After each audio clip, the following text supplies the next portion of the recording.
দেশের চিকিৎসকরা যথেষ্ট অভিজ্ঞ, কিন্তু প্রয়োজনীয় কারিগরি সহায়তা পান না।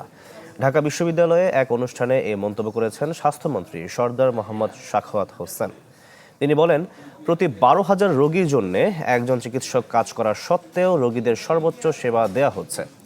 আমদানি নির্ভরতা স্বাস্থ্য খাতের একটি বড় সমস্যা জানিয়ে এই খাতে গবেষণা বাড়ানোর আহ্বান জানান স্বাস্থ্যমন্ত্রী। তিনি আরও বলেন, স্বাস্থ্য খাতে উন্নতির জন্য চলতি বছর এক ঐতিহাসিক বাজেট ঘোষণা করেছে সরকার।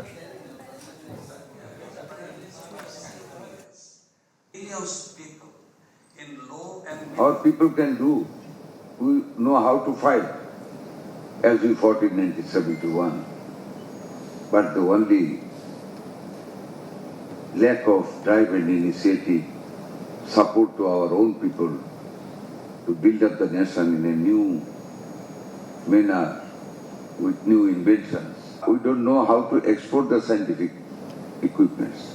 নগদ নিয়ে এলো হার না মানা হার অফার। সর্বনিম্ন 10,000 টাকা রেমিটেন্স নগদে পাঠালে থাকছে স্বর্ণের হার জেতার সুযোগ।